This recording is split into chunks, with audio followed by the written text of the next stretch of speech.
Hello everybody. আমরা এখন যে পরিস্থিতিতে দাঁড়িয়ে আছি এটা অত্যন্ত বিপজ্জনক এবং আতঙ্কিত হওয়ার মতোই পরিস্থিতি। কিন্তু একটা জিনিস লক্ষ্য করলে বোঝা যাবে যে আমরা মানুষ যারা ঘরবন্দি হয়ে আছি, গৃহবন্দী হয়ে আছি, তারা কিন্তু একেবারেই তাদের পরিস্থিতিটা যেরকম, প্রকৃতির পরিস্থিতিটা কিন্তু তার থেকে অনেকটাই আলাদা। আলাদা বলতে এরকম যে প্রকৃতি কিন্তু নিজের খুশি মতোই ফুল ফোটাচ্ছে, প্রকৃতি নিজের খুশি মতোই তার প্রজাপতিতে রং বিলিয়ে দিচ্ছে, প্রকৃতি তার নিজের মতো করেই পাখিরা ডাকছে। তার মানে প্রকৃতি তার নিজস্ব ছন্দ, নিজস্ব রূপ, নিজস্ব রস নিয়ে একেবারে চতুর্দিক মাতিয়ে রেখেছে। এই কথাটাই আজ থেকে 204 বছর আগে এক তরুণ কবি তার কবিতার মধ্যে দিয়ে বলেছিলেন যে যা কিছুই ঘটে থাকুক, প্রকৃতির ভিতরে যা কিছুই ঘটে থাকুক, যা সমস্যায় থাকুক, তার ছন্দের কোনোরূপ কোনো পরিবর্তন হয় না। এই কবিতাটাই আমরা আজকে পড়ব। কবিতাটার নাম দ্য পোয়েট্রি অফ আর্থ। কবির নাম জন কিটস। এই কবিতাটার অরিজিনাল টাইটেলটা ছিল on the grasshopper and the cricket. On the grasshopper and the cricket. পরে এটাকে আমরা যখন সিলেবাসে অন্তর্ভুক্ত হয় 12-এ তোমাদের, তখন এটাকে পরিবর্তন করে দ্য পোয়েট্রি অফ আর্থ করা হয়। এই কবিতাটা প্রত্যেকটা কবিতার মতোই এই কবিতাটার একটা নির্দিষ্ট ফর্ম আছে, একটা বিশেষ ধরনের কবিতা। কবিরা যখন কোনো একটা কবিতা লেখেন তখন সেই কবিতাকে তার মনের ভেতরের যে সমস্ত অভিজ্ঞতা আছে, তার যে সমস্ত দৃশ্য আছে, তিনি যেভাবে দেখেন সেই জিনিসটাকে মিলিয়ে তার অভিজ্ঞতার সাথে মিশিয়ে তিনি তার সৃষ্টিকে আমাদের সামনে এসে হাজির করেন পাঠকের সামনে। সেইটা পাঠকরা সবসময় গোটাটা বুঝতে পারা সম্ভব হয় না, কারণ কবির ভাবনার সাথে পাঠকের ভাবনার মধ্যে মাঝখানে একটা তফাৎ থাকে। কবি, কবিতা এবং পাঠক, কবিতা মাঝখানে থাকে। কবি কবিতাকে এগিয়ে দেন ঠেলে পাঠকের দিকে। পাঠকেরও একটা দায়িত্ব থাকে, সে তার নিজের অভিজ্ঞতার সাথে মিশিয়ে কবিতার দিকে এগিয়ে যাওয়া, তবে লাইনটা সম্পূর্ণ হয়। এইখানে এই কবিতাটার দিকে তাকালে আমরা বুঝতে পারবো যে এটাও কবি একটা বিশেষ ধরনের, একটা বিশেষ গঠনকে মাথায় রেখেই লিখেছেন। সেই গঠনের কথাটা একটু পরে আসছে। প্রথমে বলি এই কবিতাটা লেখার প্রেক্ষাপটটা। এই কবিতাটা যখন লেখা হচ্ছে তখন জন কিটস একেবারেই পুরোপুরি কবি হয়ে ওঠেননি। তখনই কেন, তিনি মরার পর্যন্তই কবি হয়ে উঠতে পারেননি সমালোচকদের চোখে। আমাদের বাংলাতেও এরকম একজন হতভাগ্য কবি আছে, তার নাম হচ্ছে কবি জীবনানন্দ দাশ। মৃত্যুর পর এই দুই কবি মহাকবি হয়েছেন। মৃত্যু পর্যন্ত তাদের কবিতায় তাদেরকে কেউ অতটা বেশি পাত্তা দেয়নি। তো তার বন্ধু আছে লে হান্ট। সেই লে হান্টের সাথে এক পার্টিতে, নিমন্ত্রণ বাড়িতে তিনি গিয়েছেন। সেইখানে হঠাৎ করে বন্ধুর মাথায় চাপলো যে চলো আমরা একটা প্রতিযোগিতা করি, আমরা সবাই মিলে কবিতা লিখি, দিয়ে যার কবিতাটা ভালো হবে তাকে একটা বিশেষ পুরস্কারের ব্যবস্থা করব। তো যথারীতি কবিতা প্রতিযোগিতা হলো। পুরস্কার দেওয়ার সময় যখন কবিতাটার বিচার করা হচ্ছে তখন দেখা গেল জন কিটস একটি অবিস্মরণীয় কবিতা লিখে ফেলেছেন। স্বভাবতই তার কবিতাটা সবচেয়ে বেশি প্রশংসা পেয়েছে। সেই কবিতাটার নামটাই ছিল on the grasshopper and the cricket. কবিতার যে প্রথম লাইন, সেই লাইনটা শুনেই লে হান্ট বলেছেন তুমি তো একটা ইমমর্টাল লাইন তৈরি করে দিয়েছো, তুমি তো একটা অমর লাইন তৈরি করে দিয়েছো। সেই কবিতাটা কি ফর্মে লেখা হয়েছে না, এটা একটা particular form of poem. It is a sonnet. Sonnet কথাটার মানেটা কি না, সনেট শব্দটা এসছে ইটালির সোনেট্টো থেকে। সোনেট্টো মানে হচ্ছে স্মল সং, ছোট্ট গান। আগেকার দিনে রাজা রাজড়াদের কাছে মানুষজন গিয়ে তাদেরকে খুশি করার জন্য গান গাইত। সেই গান মুখে মুখে হওয়ার পর থেকে আস্তে আস্তে আস্তে আস্তে গান চতুর্দিকে ছড়িয়ে গেল। সেটা একটা নির্দিষ্ট ফর্ম নিল। সেই ফর্ম শুধুমাত্র ইতালিতেই সীমাবদ্ধ ছিল না, চতুর্দিকে ছড়িয়ে গেছে।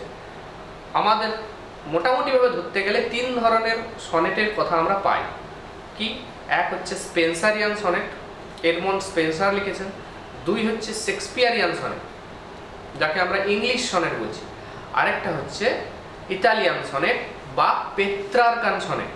এটা পেত্রার্ক এই ফর্মটাকে প্রতিষ্ঠা করে গেছেন, ওই জন্য এটার নাম পেত্রার্কান সনেট। সনেটের সংজ্ঞাটা আমরা কি বলবো না, 14 line poem with special rhyme scheme and rhythm. 14 লাইনের বিশেষ মিলধর্মী কবিতা। এই কবিতাটারও একটা বিশেষ মিল আছে। আমরা এটা বুঝতে পারবো যে এটা একটা পেত্রারকান সনেট। পেত্রারকান সনেটের বৈশিষ্ট্য হচ্ছে এই সনেটটা 8 এবং 6 লাইনে ভাগ করা থাকে।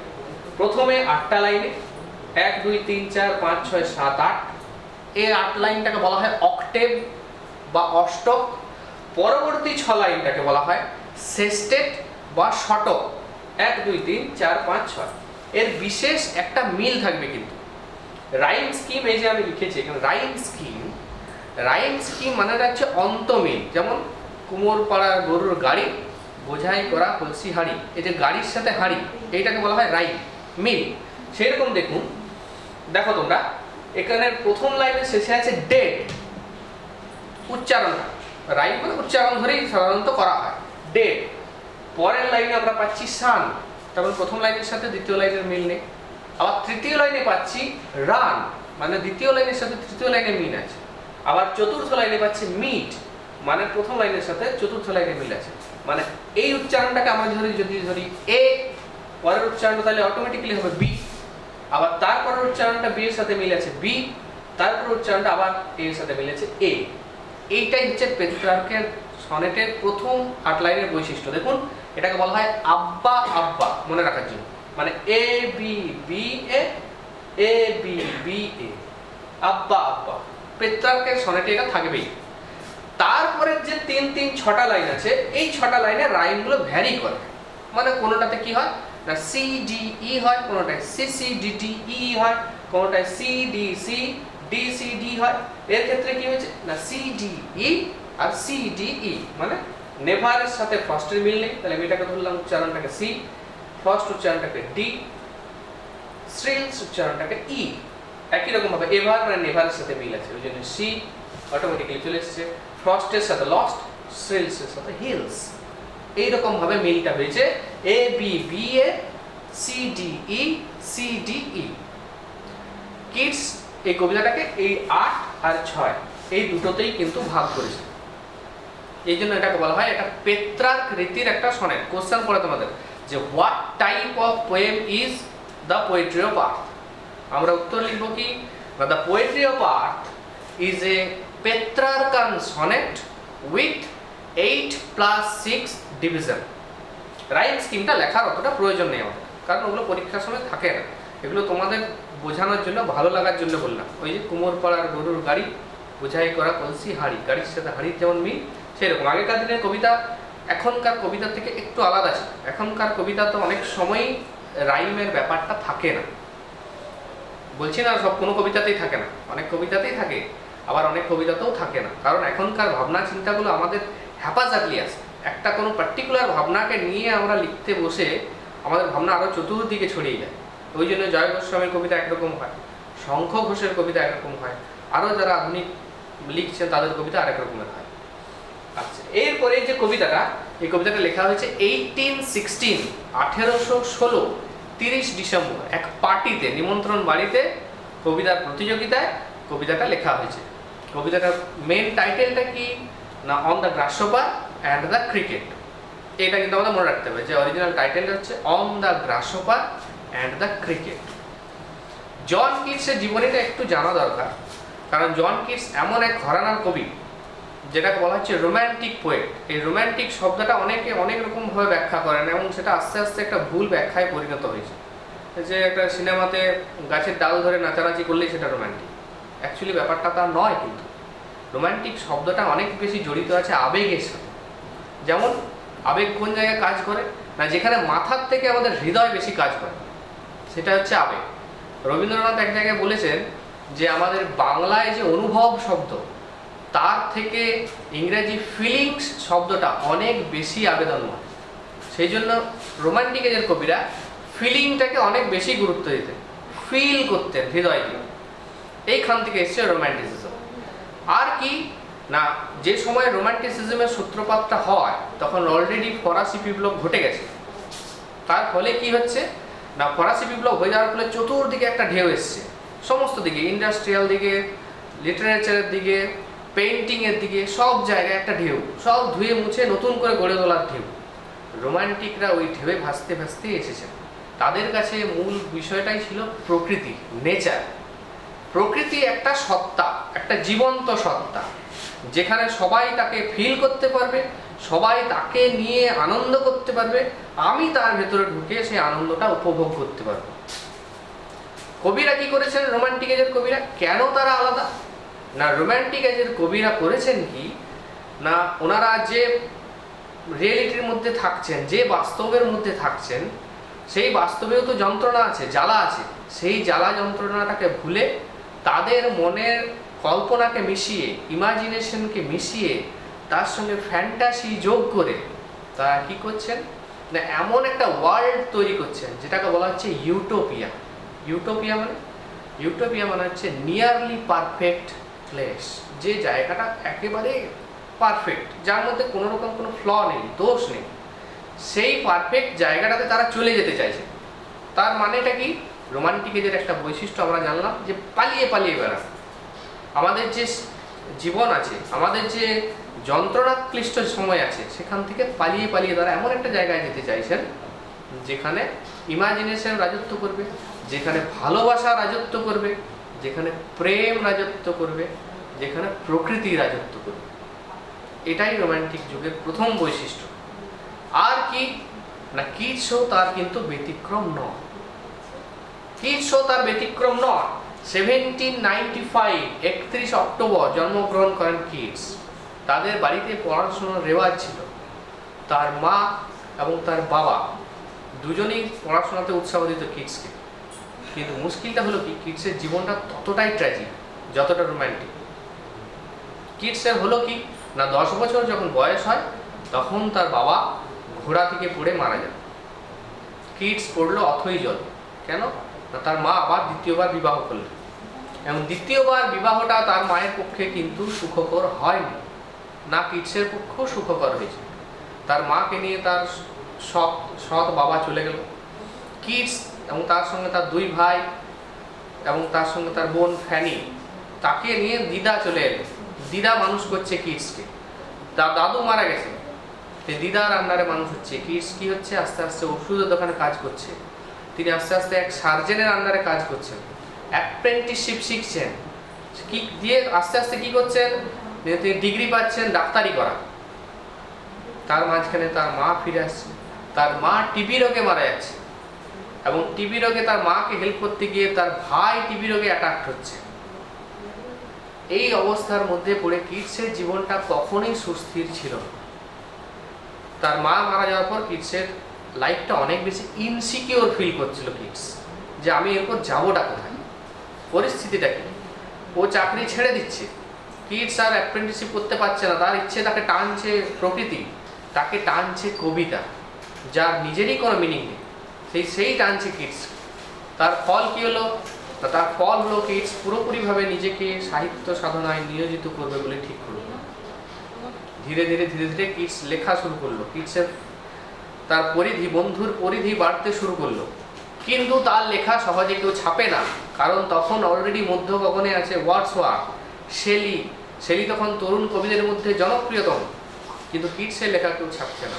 তার বন্ধু জোর করে একটা জায়গায় ছাপিয়ে দিচ্ছে।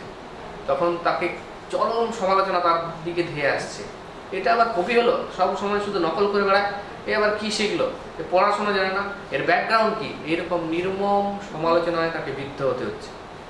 এই বিদ্ধ হতে হতে কিডস কিন্তু তবু হাল ছাড়ছে না। তার মাঝখানে তার ভাই টিবি রোগে পড়ল।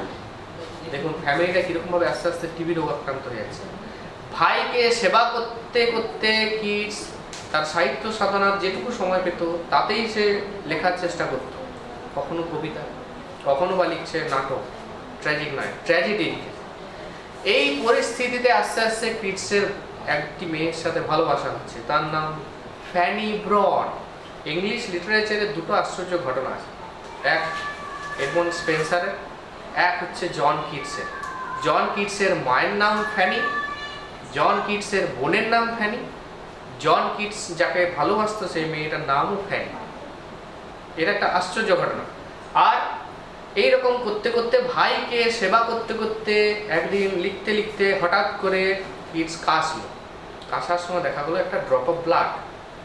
যেহেতু কিডস পড়াশোনাটা করেছেন ডাক্তারি অল্প স্বল্প, ওই ব্লাড দেখেই বুঝে গেলেন যে এটা আমার সিগন্যাল অফ ডেথ, আমার ওয়ার্নিং সিগন্যাল। আমার সময় কিন্তু বেশি নেই, আমাকে এর মধ্যেই যা করার করে যেতে হবে। সেটা 1819-এর শেষের দিক। কিডস পড়লেন ভয়ঙ্কর টিবি রোগ আক্রান্ত হয়ে। স্বাভাবিক, ভাইকে সেবা করতে গিয়ে পড়েছে। তার আরেক ভাই তখন চলে গেছে ইতালিতে। দিয়ে যখন শেষের দিকের অবস্থা 1821-এর দিকে চলে যাচ্ছে, তখন ডাক্তাররা পরামর্শ দিল ইংল্যান্ডের শীত আপনাকে শেষ করে দেবে, আপনি চলে যান ইতালি। কিডস ইতালির উদ্দেশ্যে রওনা হলেন, কিন্তু ইতালিতে পৌঁছানোর আগেই জাহাজে অনেকক্ষণ থাকতে হলো বন্দরে, নামার অনুমতিটুকু ছিল না। দিয়ে যখন নামলেন রাত্রিবেলা 11টার সময়, 23 ফেব্রুয়ারি 11টার সময় জন কিডস মৃত্যুবরণ করলেন। বয়স 26 বছরও হয়নি, 25 বছর আর কয়েকটা মাস। মারা যাওয়ার আগে তার বন্ধুকে তিনি বলে যাচ্ছেন যে আমি মনে হয় ইংলিশ লিটারেচারে কিছু করতে পারিনি, সাহিত্য জগতে আমি এতদিন ধরে কিছুই করতে পারিনি, তুমি একটা কাজ করবে বন্ধু, আমার যে টম স্টোনটা থাকবে, আগেকার দিনে যেখানে মানুষকে খবর দেওয়া হতো সেখানে একটা বড় ফলক লাগানো হতো, সেই ফলকে ইচ্ছা অনুযায়ী নাম, তার জন্ম তারিখ, তার মৃত্যু তারিখ লেখা থাকতো। কিডস বলছে আমার ফলকে ওসব কিছু লেখার দরকার নেই, শুধু একটা লাইন লিখে দেবে তাইলেই হবে।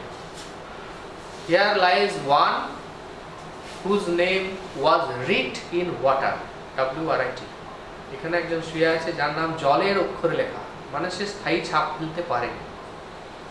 মারা যাওয়ার পর 10 বছর পর কিডসের চর্চা শুরু হয় এবং এখনো পর্যন্ত প্রতিটা কবিতা তার মানে লেয়ার্স অফ মিনিং বেরিয়ে যাচ্ছে। এক একটা কবিতার 10 রকম 12 রকম করে মানে বেরোচ্ছে, কারণ সেই কবি যে কবিকে জন্মের সময় থেকে মৃত্যুর সময় পর্যন্ত তার যে লাইফ স্প্যানটা সে পাত্তা পায়নি, তাকে এখন মাথায় তুলে নাচানাচি হচ্ছে।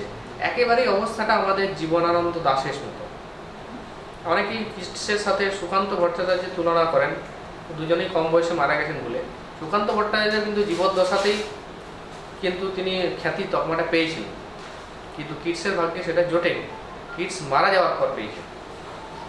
আমাদের এই যে কবিতাটা আমরা বলছি দ্য পোয়েট্রি অফ আর্ট, এই কবিতাটা কিন্তু কিডসের একটা অসাধারণ সনেট। আমরা প্রথমেই বললাম এটা একটা পেত্রার্কান সনেট, 8+6 ডিভিশন, 8টা এবং 6টা। এই পেত্রার্কান সনেটের আমরা বৈশিষ্ট্য বললাম ABBA, এটা আমি দুবার ধরে বললাম, এটা তোমাদের পরীক্ষায় পড়ে। What type of poem is this? ওই কবিতার মূল থিমটা কি? একটাই থিম, আমাদের পরিস্থিতি যখন যেমনই হোক, আমরা যতই ভেতরে এরকম করোনার জন্য ঢুকে থাকি, বা আমফানের জন্য তছনছ হয়ে যায়, বা কোনো একটা প্লেগে মারা যায়, বা বড় একটা মহামারীর কবলে পড়ি, আমাদের জীবনটা কিন্তু ওলট পালট হয়ে যাবে। কিন্তু প্রকৃতির জীবন ওলট পালট হবে না। সে কি করবে না, সে তার নিজের ছন্দ মতো করেই চলতে থাকবে, নিজের ছন্দেই চলবে, তার ছন্দে কোনো ব্যাঘাত ঘটবে না। The poetry of art is never dead, কখনো মৃত হবে না, এই পোয়েট্রি কখনো নষ্ট হবে না।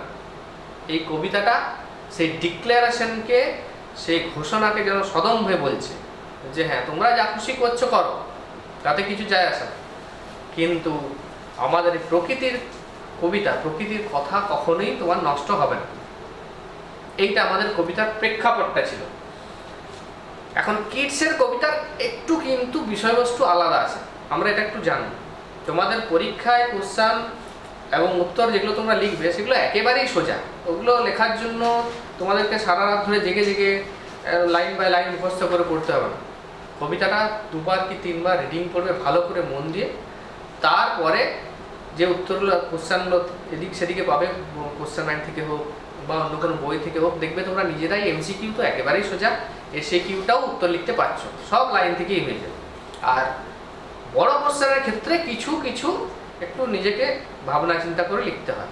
তার জন্য আমি লাইন বাই লাইনে আজকে বলে দেবো যে এই কবিতাটার সিগনিফিক্যান্সটা কী মূলত। কিন্তু সবসময় মনে রাখবে সাহিত্যের সবচেয়ে জটিলতর বিভাগ, জটিলতম বিভাগ হচ্ছে কবিতা। কারণ কবিতাতে অনেক কিছু ঢাকা দেওয়া থাকে। আমি বলি কবিতাটা হচ্ছে একটা পেঁয়াজের মতো। কীরকম? না, পেঁয়াজের দেখবে অনেকগুলো খোসা থাকে। তুমি যখনই একটা খোসা ছাড়াবে সেটা যেমন একটা পেঁয়াজ, ভেতরে আরেকটা খোসা পাবে, ছাড়াবে সেটাও একটা পেঁয়াজ, আলটিমেটলি ছাড়াবে আবার পেঁয়াজ। তুমি খোসা ছাড়িয়ে ছাড়িয়ে গেলেও সেই পেঁয়াজের বৈশিষ্ট্যই থাকবে। কবিতার মানেটাই হচ্ছে সেরকম। ওপরের লেয়ারটা তুমি তোলো একরকম দেখতে পাবে, ভেতরের লেয়ারটা তোলো আরেক রকম দেখতে পাবে। তোমাদেরকে একটা আশ্চর্যের কথা বলি। রবীন্দ্রনাথের একটা ছোটদের সহজ পাঠের কবিতায়, এটা আমি অনেক জায়গাতেই বলি, কুমোর পাড়ার গরুর গাড়ি, বোঝাই করা কলসি হাঁড়ি, গাড়ি চালায় বংশী বদন, সঙ্গে যে যায় ভাগ্নে মদন। এটা আমি বাসে করে যাচ্ছিলাম, তো এক কীর্তনিয়ার কাছে একটা এটার ব্যাখ্যা শুনে আমি মোটামুটি প্রায় পাগল হয়ে যাওয়ার জন্য। কীরকম ব্যাখ্যা করছে না, কুমোর পাড়ার গরুর গাড়ি বলছে আমাদের গোটা শরীরটা গরুর গাড়ি, কলসি হাঁড়িতে বোঝাই করা আছে, মানে ফাঁপা ফাঁপি জিনিস দিয়ে ভর্তি করা আছে। গাড়ি চালায় বংশী বদন, বংশী বদন কৃষ্ণকে বলে, বলছে আমাদের বডিটাকে টেনে নিয়ে যাচ্ছে কৃষ্ণ, সঙ্গে নিয়ে যায় ভাগ্নে মদন। মদন হচ্ছে আমাদের সড়ক উপর একটা, তো বলছে আমাদের সঙ্গে সঙ্গেই সেগুলো যাচ্ছে। এই ব্যাখ্যা সঠিক কি ভুল সেদিকে আমি যাচ্ছি না, কারণ কবিতার কোনো ব্যাখ্যায় আলটিমেটলি ভুল হয় বলে আমার বিশ্বাস নেই। আমরা কবির কাছাকাছি পৌঁছাতে পারছি কিনা এইটা হচ্ছে দেখা। কবিতাটা ভুল, কবিতাটা আমি ভুল ব্যাখ্যা করে দিলাম, তুমি এটা বাজে বলেছো, একদম বিচ্ছিরি বলেছো, এটা বলার কবিতার ক্ষেত্রে জায়গা নেই। নাটকের ক্ষেত্রে আছে, ছোট গল্পের ক্ষেত্রে আছে, উপন্যাসের ক্ষেত্রে আছে, প্রবন্ধের ক্ষেত্রে তো আছেই, কারণ ওটা এমনিতেই তথ্যপত্র থাকে, বলতেই পারে আমি তথ্যটা ভুল, আমি অন্য একটা তথ্য দিই। কবিতার ক্ষেত্রে ভুল বলার জায়গা নেই। আমি কতটা কবির কাছাকাছি পৌঁছালাম, কবি কতটা আমার কাছ পর্যন্ত এসেছে, আমি এগোতে পারলাম কি, সেটাই কবিতার মানে। তাহলে এই যে তোমাদেরকে বললাম কুমোর পাড়ার গরুর গাড়ি, এটা আমি কখনো ভাবতে পেরেছিলাম? আমি কি ভাবতে পেরেছি যে এরকম একটা মিনিং হতে পারে? এটা আমি কি করে ভুল বলবো? বংশী বদন বলছি, ওটা কি অনুষ্ঠান শেখানোর তো জায়গা না। ভাগ্নে মদন বলছে, হ্যাঁ হলদিপুর একটা। তাহলে কিডসের কবিতা কি ওই রকমের ইমেজ তৈরি করে, ইমেজ মানে ছবি তৈরি করে। কবিতার এটা একটা গয়না, ছবি। আর কি করে? সিম্বল ইউজ করে। যেমন এখানে একটা সিম্বল ইউজ করেছে পোয়েট্রি। পৃথিবীতে আবার কবিতা, পোয়েট্রিটা এখানে একটা সিম্বল। কিরকম একটু ভেঙে বলি না, কবিতার মধ্যে কি থাকে না, কবিতার মধ্যে ছন্দ থাকে। এখনকার কবিতার দিকে যাচ্ছি না, মনে রাখবে যখন লেখা হচ্ছে তখনকার কথা বলছি, 1816, 1816। কবিতার মধ্যে কি থাকে? ছন্দ থাকে। ছন্দ আর কিসে থাকে না, গানে থাকে, তালে থাকে। আর কি থাকে? কবিতার মধ্যে একটা সুর থাকে। ওই জন্য আমাদের তোমার আগেকার সিলেবাসে ওয়ার্ডসওয়ার্থের একটা কবিতা এখনো মনে আছে, সেই দ্য সলিডারিটি প্যারা, যে একটা মেয়ে ঘাস কাটছে, ফসল কাটতে কাটতে গান করছে। কেন মনে আছে না? ওই সুরটার জন্য। ওই মেয়েটা একটা গান গাইছে সুরে, আমরাও শুনছি, কবিতাটা একটা সুরে আছে, সেই জন্য ওটা মনে আছে। তাহলে কি থাকে না, গানেও যেমন একটা সুর থাকে, কবিতাতেও তেমন একটা সুর থাকে। আর কি মিল থাকে। তাহলে সবগুলো মিলিয়ে মিশে কিন্তু কবিতার রূপই নিচ্ছে। গানগুলোও কিন্তু বড়সড় কবিতা। রবীন্দ্রনাথের গান আমি মনে করি সবচেয়ে বড় কবিতা হচ্ছে রবীন্দ্রনাথের গান।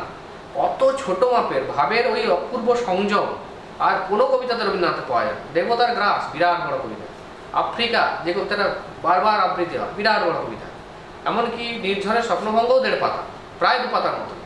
কিন্তু রবীন্দ্রনাথের আপনি গান দেখুন, তোমরা দেখো গান, যে কোনো গান দেখো, দেখবে ছোট ছোট 4 লাইনের গানও আছে, আবার 10 লাইনের গানও আছে, কিন্তু তার বেশি আর এগোচ্ছে না কিন্তু।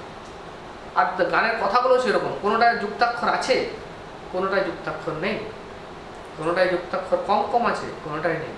রবীন্দ্রনাথের গান নিয়ে বলতে গেলে আর অনেক আমাদের আলোচনার বিষয়বস্তু ছেড়ে চলে যাবে। এখন আমরা কিডসে ফিরে আসি। কিডসের বৈশিষ্ট্য কি? তাহলে সিম্বল, ইমেজ, একটা ছবি তৈরি করা। আর কি? চয়েস অফ ওয়ার্ডস, শব্দের বিশেষ ধরনের চয়েস। আমরা দোকানে গেলে যেমন জামা কাপড় কিনতে গেলে রং চয়েস করি, কিডস কিন্তু শব্দগুলোকে বেছে বেছে বেছে বেছে নিয়ে এসছেন, এবং সেই বাছাটা অন্য কবির ক্ষেত্রে কষ্টদায়ক, কিডসের ক্ষেত্রে অটোমেটিক। এটা নেবো, এই শব্দটা নেবো না, এটা তুলে নিয়ে লাগিয়ে দেবো। একজন কবি যখন কবিতা রচনা করে তখন সে কি লাগাচ্ছে, কি জ্যোতিচিহ্ন ব্যবহার করছে, সে কিন্তু প্রত্যেকটা তার মাথায় থাকে সেরকম। আর কি? না কিডসের কবিতা বলতে গেলেই আসে কি না সেনজুয়াসনেস। এটার একটা অনেকের ভুল ব্যাখ্যা আছে। সেনজুয়াসনেসের বাংলা হচ্ছে ইন্দ্রিয়ময়তা বা ইন্দ্রিয় গ্রাহ্যতা। কিরকম না আমাদের যে সেন্স আছে পাঁচটা, চক্ষু, কর্ণ, নাসিকা, জিহ্বা ও ত্বক, এগুলো দিয়ে আমরা সেন্স গ্রহণ করি। টেস্ট, কানে শোনা, তারপরে গন্ধ, স্পর্শ, এগুলো আমরা কিন্তু অনুভব করি। কিডসের কবিতায় শব্দগুলোকে বাক্যের সাথে এমনভাবে বসানো আছে যে সেই শব্দগুলো শুনলেই মনে হবে, শব্দগুলো পড়লেই মনে হবে তোমার যে ওই সেন্সটাকে অ্যাটাক করছে। এত কংক্রিট তার ব্যবহার। একমাত্র কাছাকাছি গেছে জীবনানন্দ দাশ। আমি তোমাদেরকে খুব সুন্দর দুটো উদাহরণ আমি খুঁজে পেয়েছি, আমি তোমাদেরকে দেবো। কিন্তু ওর কাছাকাছি একমাত্র গেছে জীবনানন্দ দাশ। যে টাচ, যে কানে শোনার আওয়াজ, যে টুপ টুপ করে শিশির পড়ছে তার আওয়াজ, এই শব্দগুলো আমরা তো সবাই শুনি। আমরা তো এখন রাস্তায় যেতে যেতে এখন দেখছি সোশ্যাল মিডিয়াতে সবাই দেখছি পাখির ছবি দিচ্ছে, গুবরে পোকা হেঁটে যাচ্ছে তার ছবি দিচ্ছে, একজন মা শুকর তার ছানা শুকর 10টাকে নিয়ে যাচ্ছে তার ছবি দিচ্ছে। এরকম তো পরিস্থিতি ছিল না, সব তো নিজের সেলফি ছবি দিতেই ব্যস্ত ছিল। সেই প্রকৃতির কাছেই আমাদেরকে ফিরে আসতে হচ্ছে। আমাদের পেরিয়ে যাওয়ার, পালিয়ে যাওয়ার, উধাও হয়ে যাওয়ার কোনো রাস্তা নেই।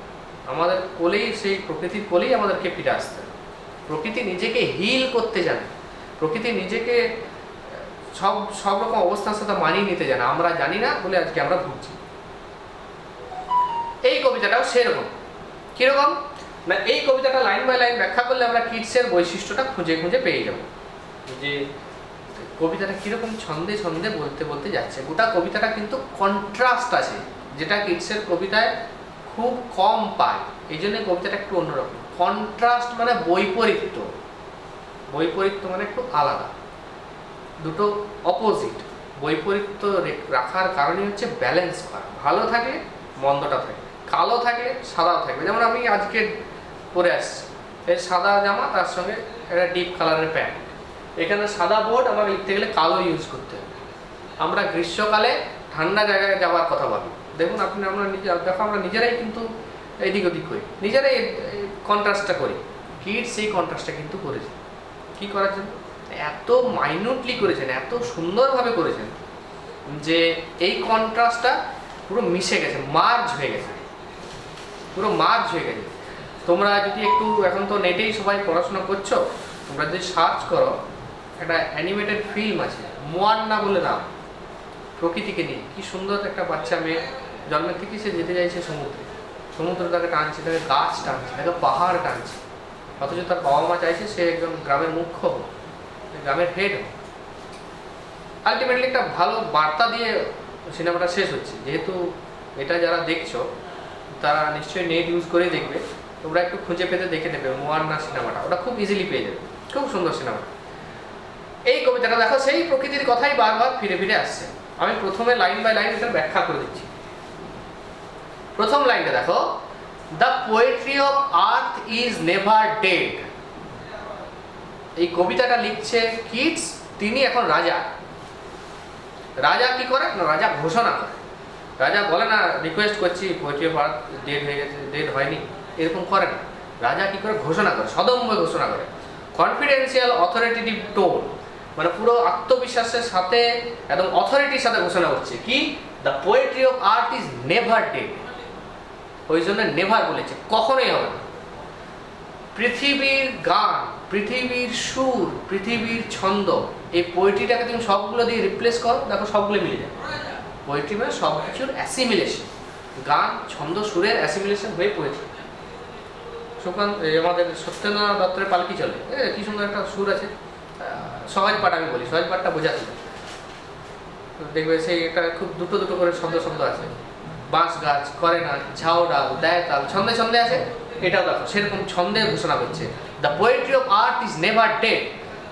পোয়েট্রিটা দেখো একটা অন্যরকম কালার আমার করা আছে বোঝার জন্য, আর্টটা দেখো একটা অন্যরকম কালার করা আছে। কেন? পৃথিবীর উপরের কবিতা ছন্দ কখনো নষ্ট হবে না, তুমি চেষ্টা করলেও পারবে না। ওই জন্য নেভার, ওই জন্য ইজ, মানে অলরেডি সবসময় প্রেজেন্ট। ইজটা ব্যবহার করার কারণ আছে। দেখো কিডস তো লিখেছে 1816, ও তো জানে আমি তো পরে মারা তো যাবোই, আমার পরে আরো কত কত পরে পুরো ঢেউ এসে নিয়ে চলে যাবে, নতুন কবিতা আসবে। ইজটা কেন লিখেছে? না যখন যে সেই পজিশনে দাঁড়িয়ে থাকবে তার কাছে প্রেজেন্ট, কখনোই নষ্ট হবে না। আজ বলে না, কখনোই না, ইজ নেভার ডেড। দিয়ে দেখো অদ্ভুত রকম ভাবে একটা কোলন দেওয়া আছে। এই জ্যোতি চিহ্নের ব্যবহারটা অদ্ভুত। এখানে কোলন দেওয়ার কিন্তু জেনারেলি কথা না, এখানে সেমিকোলন থাকতে পারে, কমা থাকতে পারে, ফুল স্টপ থাকতে পারে, বিস্ময়সূচক চিহ্ন থাকতে পারে। কোলন কেন না, এটা বুদ্ধদেব বসু একবার বলেছিলেন, ঠিক কিটসের কবিতার ক্ষেত্রে নয়, অন্য একটা কবিতার ক্ষেত্রে। তো কি না, এই কোলন দিয়ে এই গোটা ছবিটাকে আটকে দিয়েছে, এই গোটা বাকি 7টা লাইনকে আটকে দিয়েছে। মনে করুন এই কোলনটা হচ্ছে একটা ফ্রেম, এরকম ফ্রেম, এই যে আমার পিছনে ফ্রেমটা আছে, এই ফ্রেম তার মাঝখানে এই কবিতাটা আটকে দিয়েছে। আমি বলছি কবিতাটা তোমরা শোনো, পরের 6টা লাইনও দেখুন, দেখো তোমরা আবার একটা কোলন আছে, একই লাইন, প্রায় একই লাইন, এই ডেট শব্দটাকে পাল্টে দিয়েছে, সিজিং করে দিয়েছে। তার সেখানে দেখো একটা কোলন, এটা দেখো আরেকটা ছবি আমি আটকে দিয়েছি। এবার তোমরা বাকিটা পড়ো, ছবির ভেতর পড়ো। ফ্রেমের ভেতরে ছবি থাকা মানে সেই ছবিটার একটা আলাদা বৈশিষ্ট্য থাকা, মানে আমি একটা আর্ট ওয়ার্ক করেছি। আর্ট মানে আর্টিফিশিয়াল থেকে আর্ট, আমি একটা আর্ট ওয়ার্ক করেছি, ঠিক আছে? ওই জন্য দেখো ডেট দিয়েছে, গোটাটাকে আটকে দিয়েছে। এখানেও নেভার দিয়েছে, গোটাটাকে আটকে দিয়েছে, দিয়ে ঘোষণা করছে কখনোই নষ্ট হবে না, পৃথিবীর কবিতা সারা জীবন চলবে, ছন্দ সারা জীবন চলবে। আর কি না, হোয়েন অল দ্য বার্ডস, এরপর সেটা ব্যাখ্যা করছে। দুটো সিজনকে এখানে তুলে ধরেছে কিডস, দুটো সিজন কি না, একটা হচ্ছে সামার, একটা হচ্ছে উইন্টার, একটা গ্রীষ্ম, একটা শীত। আমি এই মাত্র বলছিলাম যে কন্ট্রাস্টিং, বৈপরীত্য, দুটোকে মিলিয়ে দেওয়া বড্ড কঠিন, কিন্তু কিডস এখানে কিন্তু খুব সহজেই করেছে। ওই যে গ্রীষ্ম আবার শীত, আমরা আগে গ্রীষ্মের ছবিটা দেখি, এই যে কোলনটা দিয়ে আটকেছে ছবিটা না, when all the birds are faint, faint মানেটাই হচ্ছে বাংলা ভাষায় মূর্ছা যাওয়া। এরে মূর্ছা গেছে রে জল দে, বলে না, সেরকম মূর্ছা যাওয়া, মানে তার চৈতন্য লুপ্ত হয়েছে। এখানে পাখিদের কি চৈতন্য লুপ্ত হয়? হয় না। এই ফেন্টটাও সিম্বলিক। এখানে বলছে টায়ার্ড হয়ে গেছে, আহারে বাচ্চারা টায়ার্ড হয়ে গেছে গ্রীষ্মে, ছেলেটা কত ঘেমে নিয়ে এসছে, আনকনসিয়াস হয়ে গেছে, প্রচন্ড টায়ার্ড, সেটা হচ্ছে ফেইন্ট। অল দ্য বার্ড, সমস্ত পাখিরা, ভালো করে লক্ষ্য করে দেখো শব্দগুলো, কবির প্রতিটা শব্দ একদম সেই ফুল তুলে তুলে যেমন করে নিয়ে আসে সেরকম করে বসাচ্ছে। অল, সব পাখিগুলো, উইথ দ্য হট সান, ওই ভীষণ প্রখর গ্রীষ্ম। হট মানে প্রচন্ড গরম, ওয়ার্ম নয়, ওয়ার্ম মানে কুসুম গরম হতে পারে, হট মানে একদম পুরো গরম, চাঁদি ফাটা গরম একদম, বুঝতে পারছো? মানে পুরো মাথাটা তোমার একদম গোল করে দেবে সেরকম গরম। সান মানে সূর্য, রোদ, তারপরে একটা দেখো অনিবার্যভাবে একটা কমা এসছে, আমরা যেমন এক্সপেক্ট করছিলাম একটা কমা আছে। when all the birds are faint with the hot sun, প্রচন্ড গ্রীষ্মে পাখিগুলো পুরো একদম টায়ার্ড হয়ে যায়, বেহুশ হয়ে যায়, আনকনসিয়াস হয়ে যায়, তাহলে তখন কি নিশ্চুপ হয়ে যায় পৃথিবীটা? তখন কি আর্থ একবারে তার ওয়েটে থেমে যায়, রিদমটা? কি বলছে দেখি না, টায়ার্ড হয়ে কি করছে, অ্যান্ড হাইড, হাইড মানে লুকিয়ে পড়েছে।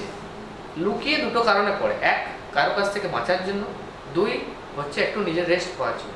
And hide in cooling trees, air cooler আছে। গাছ হচ্ছে একদম প্রাকৃতিক জিনিস, এটা এর থেকে বড় প্রাকৃতিক জিনিস আর কিছু হয় না। Tree symbolise itself the whole nature. গতকাল নয়, 5 তারিখে গেল তোমাদের ওয়ার্ল্ড এনভায়রনমেন্ট ডে, এই কিছুদিন আগে। তো দেখো কুলিং ট্রিজ, ঠান্ডা শীতল গাছের ছায়ায় তারা আশ্রয় নিচ্ছে, গাছের কোটরে পাতার আড়ালে। পাখিদের তো ওইটাই কাজ, ওটাই তো তাদের জায়গা। তখন বলছে লুকিয়ে গেছে যে এরপর কি হবে আমাদের, একটা কমা এসছে, কি হবে আমাদের, কোথায় তার ছন্দ, কোথায় তার বিভিন্ন রকমের রিদম, কোথায় তার ভালোবাসা, কোথায় গেল? তা তখন বলছে এ ভয়েস উইল রান, থেমে তো থাকবে না, এ ভয়েস উইল রান। এই দেখো ভয়েসের তলায় দাগ দেওয়া আছে, তোমরাও বইয়ে দাগ দেবে, এটা শর্ট কোশ্চেন পড়ে। Whose voice is referred to here, a voice will run. এই দেখো উইলটা দেখো, যেমন উইল মানে আমরা জন্মের সময় একটা উইল করে আসি, বলে না, মৃত্যুর সময় বড় বড় যারা আছে তারা একটা উইল করে বিয়ের সম্পত্তি ভাগ বাটোয়ারা করে। এটা সেই modal will, I shall, I will, we shall, we will, you shall, you will, shall, I এর পর উইলও হয়, শ্যালও হয়। আমরা প্রতিক্রিয়া অর্থে উইলটা ব্যবহার করি, আমি ওদিকে যাচ্ছি না। এই উইলটা দেখো, আমার বক্তব্য হচ্ছে প্রেজেন্টের কবিতাটা ভবিষ্যতে চলবে, এটা তার প্রমাণ না। এ ভয়েস উইল রান, একটা শব্দ কিন্তু থেমে থাকবে না, সেই কিন্তু চালিয়ে যাবে। রান মানে দৌড়ানো নয়, রান মানে তার কাজটা চালিয়ে যাবে, থামবে না, সে চলতেই থাকবে। কোথার থেকে তুমি সেই আওয়াজটাকে পাবে? সব বন্ধ হয়ে গেছে, সব চুপচাপ হয়ে গেছে, এইটাই বোধহয় সব থেমে গেল, তখন তুমি হালকা হালকা আওয়াজ পাবে। কি হয় না, ফ্রম হেজ টু হেজ। এই হেজ ঝোপটা আমাদের এদিকে অতটা বেশি পাওয়া যায় না। হেজ টু হেজ মানে ঝোপে ঝোপে সেই আওয়াজটা তুমি পাবে। কোন ঝোপ না, একটু বড় সাইজের ঘাসের যে ঝোপ হয়, যে আগাছাটা হয়, আগাছা বলবো না, আগাছা আমার সময় ছোটো হয়, ঘাসের যে বড় সাইজের স্টকের যে ঝোপটা হয় সেটা হচ্ছে hedge. From hedge to hedge, ঝোপ থেকে ঝোপে উড়ে উড়ে আসবে। About the new mown mead, about মানেটা হচ্ছে এখানে অ্যারাউন্ড। এটা কবিতার লাইসেন্স থাকে বিভিন্ন রকম শব্দকে বিভিন্ন রকম মানেতে রিপ্রেজেন্ট করার। আমাদের ওই লাইসেন্সটা নেই, আমরা যদি লিখি বা অন্য কোনো ফর্মে যদি লেখা হয় ওই লাইসেন্সটা নেই, কবিদের নাকি ওই লাইসেন্সটা আছে। এই যে অ্যাবাউটটাকে অ্যারাউন্ডটাকে অ্যাবাউট ভাবে ইউজ করছে, কেননা এটা ছন্দটা ওদের কাটছে না, এটা শব্দটা একটু কম হচ্ছে। About around the new moon, এটা কিডসের শব্দ, এই শব্দ কিডসের আগে ইউজ করেনি, কিডসের পরে ইউজ করেছে। নিউ মুন মানে মন মানে কাটা হয়েছে জায়গাটা, নিউ মানে সদ্য কাটা হয়েছে, নতুন কাটা হয়েছে বললে কিরকম লাগে, সদ্য কাটা হয়েছে ফসলগুলো। মিডটা হচ্ছে ছোট, মিডটা কিসের ছোট অংশ না, মিডো, MEADO, সেটাকে ছোট করে হয়েছে মিডো। মিডো তাকে ছোট হয়েছে মিড, মানে ঘাসে ঢাকা জমি। তো আমাদের ফসল কাটার পর সেই জায়গাগুলো তো ঘাস হয়ে যায়, অটোমেটিক্যালি ঘাস হয়ে যায় যদি অন্য কোনো চাষ না করা হয়। তো এটাও সেরকম ঘাসে ঢাকা জমিতে হয়ে গেছে। তো সদ্য কেটেছে ফসলটা, কাটার পর সেখানে ঘাস জমে গেছে, সেইখান থেকে ঝুপে ঝুপে ঝুপে ঝুপে ঘুরে বেড়াচ্ছে। কে ঘুরে বেড়াচ্ছে না, একটা ভয়েস, একদম পুরো সিনেমাটিক, পুরো সিনেমাটিক। সিনেমাতে যেমন হিরোর পা দেখায়, আস্তে আস্তে হিরোর পা দৌড়াতে দৌড়াতে হিরো হয়ে গেল বড়, ছোট পা হয়ে গেল বড়। এখানেও একটা ভয়েস দেখা যাচ্ছে, আমি ব্যাকগ্রাউন্ডে একটা ভয়েস শুনতে পাচ্ছি, এই ভয়েস উইল রান। এইটা হচ্ছে সেনজুয়াসনেস, এটা একমাত্র কিডসের ক্ষেত্রে কংক্রিট। তোমরা বলতে পারবে যে স্যার এগুলো তো অন্য কবিতাতেও দেখতে পাই এরকম, হ্যাঁ ভয়েসের কথা শুনতে পাই তো স্যার, গন্ধের কথা শুনতে পাই তো, কিন্তু এর ব্যবস্থাটা একটু অন্যরকম। এই কবিতায় ব্যবস্থা করেছে কিরকম না, এ ভয়েস উইল রান, একটা ভয়েস দৌড়াবে, একটা ভয়েস উড়ে উড়ে বেড়াচ্ছে, একটা ভয়েস চতুর্দিকে ছড়িয়ে পড়েছে, এটা আমাদের কানকেও লাগছে। সে কিরকম ছড়িয়ে পড়ছে, কার ভয়েস, সেটা 4টে লাইনে এখনো পর্যন্ত বলেন। এইটা হচ্ছে সেনজুয়াসনেস, এই যে ভয়েস উইল রান মানে আমাদের কানকে অ্যাটাক করছে। হয়েছে? তোমাদের একটা খুব সহজ উদাহরণ দিই, তাহলে তোমরা বুঝতে পারবে। যে আমাদের জীবনানন্দ দাশ বলছিলাম, দেখো এই কবিতাটা দেখো, পৃথিবীর কোনো পথে নরম ধানের গন্ধ, কলমির ঘ্রাণ, হাঁসের পালক, স্বর, পুকুরের জল, চাঁদা সরপুটিদের মৃদু ঘ্রাণ, কিশোরীর চাল ধোয়া ভিজে হাত। দেখো দাগ দেওয়া আছে, লক্ষ্য করে দেখো একমাত্র জীবনানন্দ দাশের পক্ষে এটা সম্ভব। গন্ধ তারপরে ঘ্রাণ, দুটো মানে একই। আবার দেখো পরের লাস্ট লাইনে আছে ঘ্রাণ, আবার দেখো ভিজে হাত, আবার একটা জায়গায় লিখেছে চাল ধোয়া ভিজে হাতের গন্ধ, গন্ধেতে মাখামাখি হয়েছে গোটা জায়গা। এইটা আমাদের সেন্সটাকে অ্যাটাক করছে, সেন্সুয়াসনেস।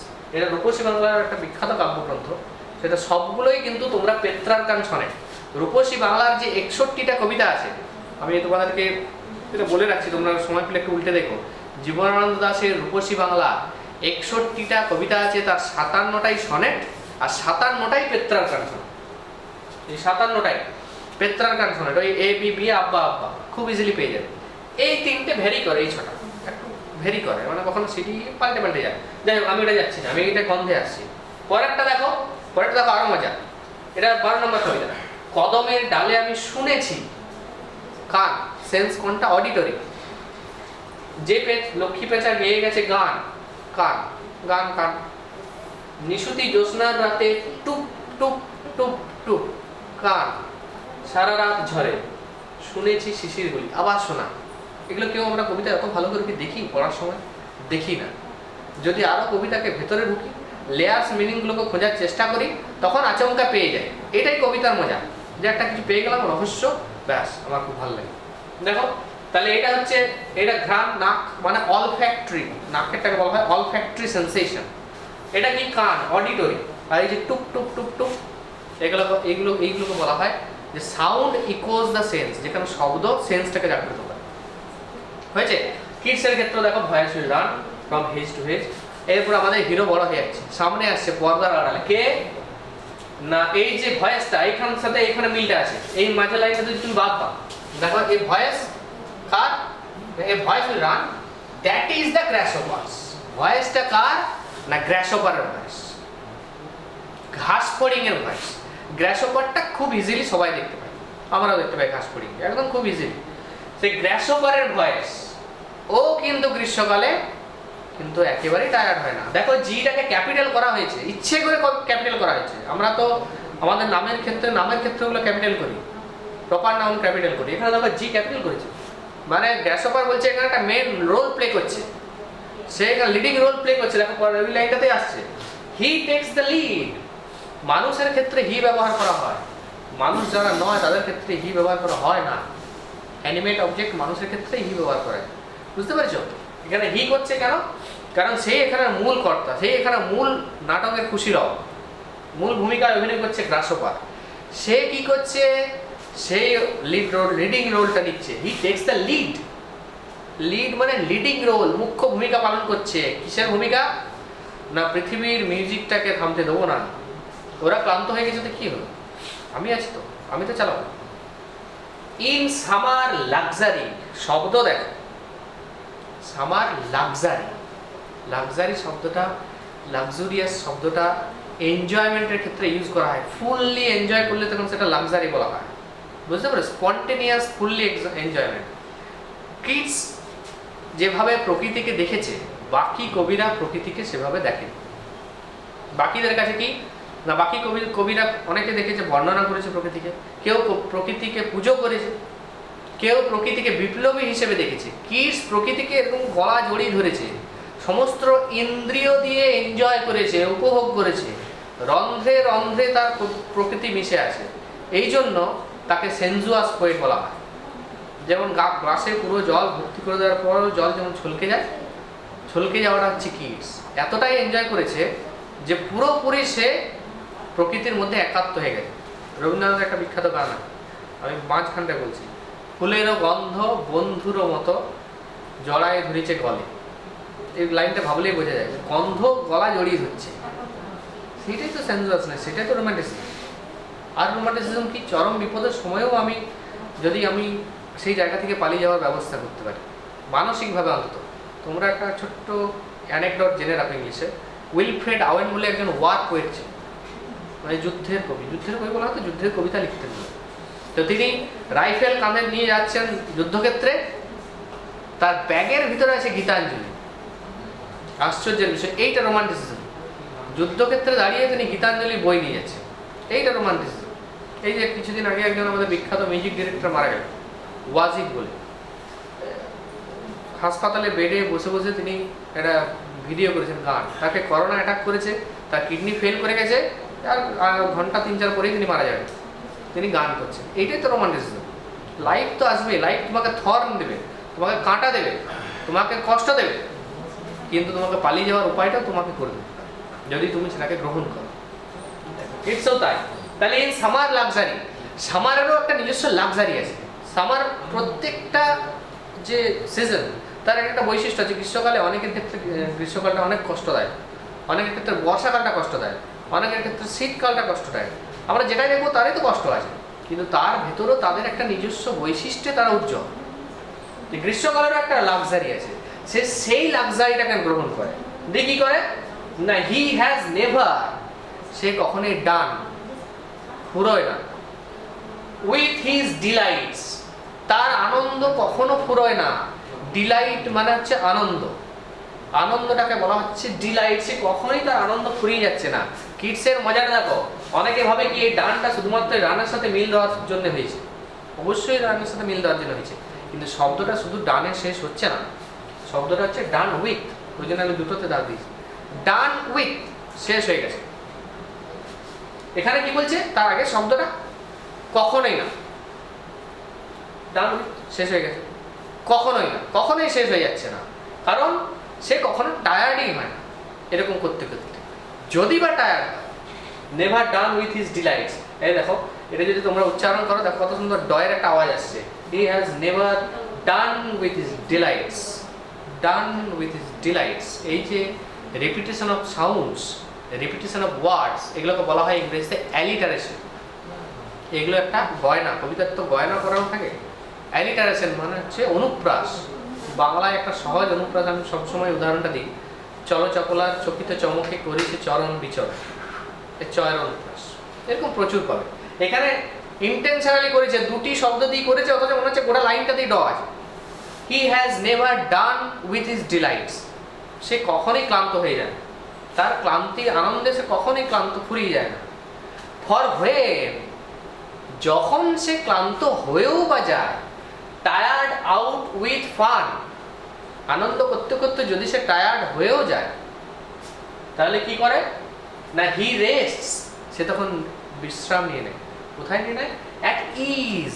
এই শব্দটা এত সুন্দর ব্যবহার, এই দেখলেই মনে হচ্ছে সেই একটা পুরো মাখনের বাটিতে মাখনের একটা চৌকো টুকরো আছে, সেখানে একটু আমি গরম দিয়ে দিলাম, আগুন দিয়ে দিলাম, মাখনটা কি গলে চলে গেল, সেরকম ইজ শব্দটা ওরকম গলে চলে গেল, রেস্ট নিচ্ছে। ইজ হচ্ছে ইজিলি, খুব ইজিলি, তার noun form. Rest at is. Beneath, এই বিনিথ শব্দটা এখনকার আর অতটা ইউজ হয় না। বিনিথ মানে হচ্ছে নিচে। কোথায় রেস্ট নিচ্ছে না, সাম প্লিজেন্ট উইড। প্লিজেন্ট মানে সুন্দর, খুব ভালো, মনোরম। উইড মানে আগাছা। আমাদের এখানে মাথায় মনে হলো কি একটা হাতুড়ি দিয়ে দড়াম করে মেরে দেবে।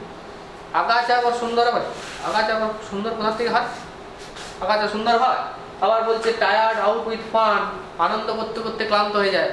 আমার তো এখনো পর্যন্ত কোথাও শোনা নেই যে সারা রাত আনন্দ করেছে দিয়ে আবার ক্লান্ত হয়ে গেছে বলে পরের দিন আরও আনন্দ করতে যায়। সেই যেমন কীরকম না, আমি সারাদিন ধরে ঘুমিয়েছি, ঘুমিয়ে ঘুমিয়ে ক্লান্ত হয়ে গেছি, সেরকম না। টায়ার্ড আউট উইথ ফান, এটা ওই টায়ার্ডনেসটা নয়। এই টায়ার্ডনেসটা কি না, কন্টিনিউ যে করে যাচ্ছে, ও যে চালিয়ে যাচ্ছে, সেটাও তার কাছে একটা মজার জিনিস, তার পরিশ্রমটাও তার কাছে একটা ফান। আর কি সে প্লেজেন্ট উইড, আগাছা মনোরম, এখানে কার কাছে? এখানে ক্রিকেট গ্রাসহপারের কাছে। গ্রাসহপারের কাছে আগাছাটা মনোরম। দেখো আমি বারবার তোমাদেরকে বলছি, কন্ট্রাস্টিং ওয়ার্ডগুলোকে জুড়ে দিয়েছে ইচ্ছা করে।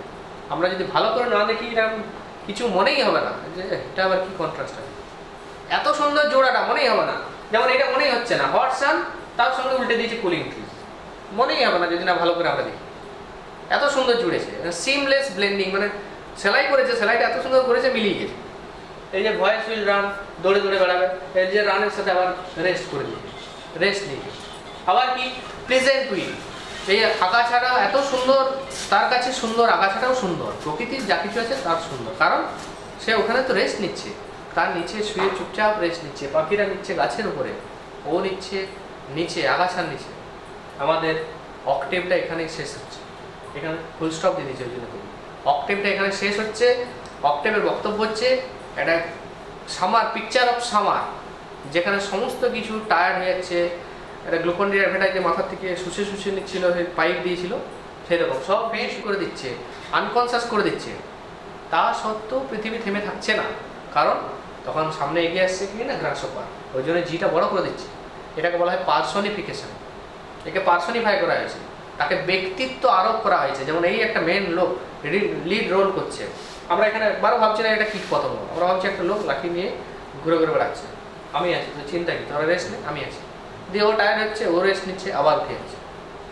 এটা অক্টেভটা গেল। শেষ স্টেটে একটা সেম পিকচার আছে, কন্ট্রাস্টিং পিকচার, কিন্তু একই রকম ভাবে আটকানো, তার বলার ভঙ্গিটাও আলাদা। ওই জন্যই কিডস। একই রকম হলে তো সেই শুনলে আমরা বুঝে যেতাম এর পরের লাইনের সুরগুলো একই রকম হবে। দেখো কিরকম, প্রথম লাইনটাকে ইকো করছে, মজাটা দেখো। এই মজাগুলো খুঁজে পেতে তোমাদের ভালো লাগবে, এই যে খুঁজে পাওয়ার সাহায্য করে দিচ্ছি। পরীক্ষাতে এগুলো এতটা পড়বে না, আমি তোমাদেরকে কবিতাটা এনজয় করানোর জন্য কিছুটা দিচ্ছি, যাতে ভালো লাগে পড়তে। কবিতা এমনিতেই অনেকেরই ভালো লাগে, 90% মানুষের কবিতা ভালো লাগে, কারণ এটা অত্যধিক দুর্বোধ্য হলে। The poetry of art is seizing never, প্রথম লাইনে বলেছে the poetry of earth is never dead, একই লাইন ইকো হচ্ছে the poetry of earth is, এখানে পর্যন্ত একই আছে, এখানে হয়ে যাচ্ছে সিজিং নেভার। সিজ মানে স্টপ, স্টপিং, কখনোই থামবে না, এখানে করে দিয়েছে আইএনজি যোগ করে দিয়েছে। আইএনজি কথাটার মানেটাই হচ্ছে একটা কন্টিনিউয়াস প্রসেস, বন্ধ হবে না, এটা কন্টিনিউ হবে, কন্টিনিউ হবে, হয়েছে।